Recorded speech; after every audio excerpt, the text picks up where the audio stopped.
Ahora, vamos a ver ahora cómo crear ese susodicho suelo. Ya hemos visto cómo crear un cuerpo y una fixture, así que no debería ser ninguna novedad en este caso. Voy a crear un suelo body y voy a crear un... ¿Por qué está esto gris?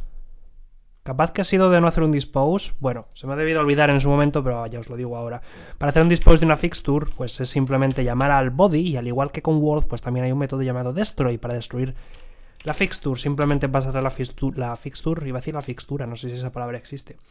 Y ya está, se me ha olvidado, tendría que haberlo explicado, ya lo sé, pero bueno. Creamos también la fixture del suelo y vamos a hacer una cosa ya que estamos aquí. Voy a quitar esto y lo voy a meter aquí. Y para crear la fixture y el body del suelo, pues es igual que lo hemos hecho hasta ahora. Simplemente suelo body va a ser un nuevo word, create body, create suelo body def. Ya sé que Spanglish quizás no es lo mejor, pero bueno. Y creamos la definición del suelo, que se parece un poco a la que hemos dicho con el body normal de Mini-Joe, pero en este caso lo que nos interesa es crear un static body. Ya os he dicho antes que realmente no es necesario indicar que vamos a crear un static body, porque por defecto los cuerpos son estáticos salvo que lo cambiemos. Ya sabéis, cuerpos estáticos no se mueven. Vamos a darle una posición, y la posición que le voy a dar es 0, -1, y ahora os explicaré por qué -1. No os preocupéis, tiene toda una explicación. Y finalmente lo que vamos a hacer es crear su fixture, ahora que lo tenemos. Así que creamos evidentemente su polygon shape, como en otro caso, solo shape. Vale, lo que queremos es dar una forma rectangular, lo suficientemente larga como para que quepa durante todo el nivel, y a la vez lo suficientemente corta de alto como para que no sea un suelo muy alto y que no gaste demasiado sitio vertical. Por ejemplo, le voy a dar un tamaño de 1 kilómetro de ancho por 2 metros de alto, más o menos, ¿vale? La cámara va a tener zoom para que no se vea que debajo del suelo no hay nada, no os preocupéis por eso. Pero no basta con poner 1002, porque os he engañado un poquito antes, ¿vale? Realmente no le pasamos aquí el alto, sino que le pasamos el medio alto y el medio ancho. Es decir, que esto se va a multiplicar por 2 y esa va a ser su dimensión real. ¿Por qué ocurre esto? Vámonos de vueltas al Sketch y os lo dibujo, ¿vale? Cuando nosotros creamos un body, supongamos circular o rectangular, en este caso rectangular, pero vaya que siempre es lo mismo, y le damos una posición, la posición que le damos es la que define el centro de gravedad que tenemos aquí, ¿vale? Es decir, que cuando hacemos body.position.set, lo que decimos es en qué punto del espacio se coloca este punto. Y cuando le decimos las dimensiones, lo que hacemos es medir las dimensiones que tiene esto y las dimensiones que tiene esto, ¿vale? Pero por ejemplo, si decimos que tiene una 1, pues lo que hace es que medio ancho es 1 y medio alto es 1, por lo que siempre la anchura total va a ser 2x y la altura total va a ser 2y. ¿Qué conclusión tiene esto? Pues que en este caso, como veis, ya he cambiado setbox por 0,5 porque en caso contrario estaríamos creando una caja de tamaño 2x2. Eso significa que si queremos que tenga 1 kilómetro de ancho, tenemos que decirle 500 para que nos lo multiplique por 2, y si le digo que quiero que tenga 2 de alto, le tengo que decir 1 para que tenga 1 de medio alto.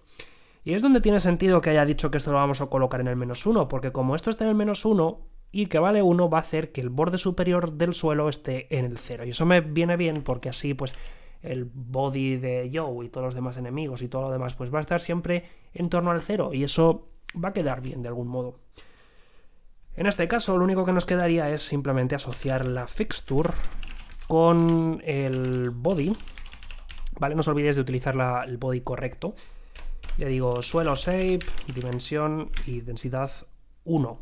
Finalmente recordad que podemos hacer un dispose en el mismo constructor, o en el mismo show más bien, para que no se use más el suelo, la shape, porque no la necesitamos. Y en este caso, si lo ejecuto, veréis que aparece aquí este suelo y aquí clock. Cae y deja de caer. ¿Os habéis fijado? Voy a volver a abrir la cámara lenta. Como en el momento en el que cae, tiene un color distinto que cuando está en el suelo. Dejad que os lo explique. A ver si se aprecia mejor. Aquí veis que es rosa y de repente ploc, se vuelve gris. Vale, eso es porque una vez que Box 2D detecta que está en estado de reposo, ya no tiene que actualizar más ese cuerpo. ¿Recordáis que cuando hemos creado el world le hemos dicho que doSleep sea true? Pues ahí está la consecuencia. Si está en reposo, Box 2D se da cuenta de que salvo que actúe alguna fuerza sobre él, ya no tiene por qué moverse, y en consecuencia deja de básicamente actuar sobre él, ¿vale? Es decir, cuando llamamos al step, este es un cuerpo menos sobre el que tiene que actuar, ¿vale? En el caso de los static body, como tampoco es que tengan que hacer nada de fuerza sobre él, porque al fin y al cabo no se mueven y punto, pues ni siquiera cambia de color. De hecho, tiene otro color distinto, es verde, para indicar que es un cuerpo que no tiene por qué actuar ninguna fuerza sobre él. Pero ojo, a pesar de que no tenga fuerza el suelo, sigue haciendo acciones con respecto al resto de cuerpos. De hecho, cada vez que hace una colisión, se genera un evento de tipo colisión que podemos tratar, que ya lo trataremos posteriormente para hacer cosas como saltos o colisiones con enemigos. Y, o sea, que sigue siendo útil, pero bueno. Ahora lo único que queda es arreglar el tema de la cámara, porque como veis la cámara está como muy lejos, vemos lo que hay debajo. Nos interesaría que, ahora que lo tenemos todo a nuestro gusto, esto haga un poquito de zoom para que no quede mal. Entonces lo que vamos a hacer ahora es aprovechar por último, esto me da tiempo a hacerlo yo creo en este mismo episodio, darle las dimensiones que habíamos quedado que tenía que tener, ¿vale? Pero como vais a ver no se va a ver bien, así que lo que voy a hacer ahora es una operación de tipo translate, ¿vale? Porque el suelo está muy arriba, así que vamos a bajarlo un poco y para ello voy a usar translate, que no tiene nada que ver con la reducción, es simplemente que mueve la cámara y lo que quiero es moverla 1 metro hacia arriba para que el suelo esté más abajo, ¿vale? De este modo pues no se va a ver tanto el suelo y se va a ver pues más lo que haya a su alrededor, ¿vale? Esto ya tiene más forma de Geometry Dash o de Jump Don't Die, que es eso de Geometry Dash, aquí no hay Geometry Dash que valga. Evidentemente el mini-Joe tendría que estar más a la izquierda para que podamos ver más sobre lo que se nos echa encima, pero bueno, por el momento esto está práctico.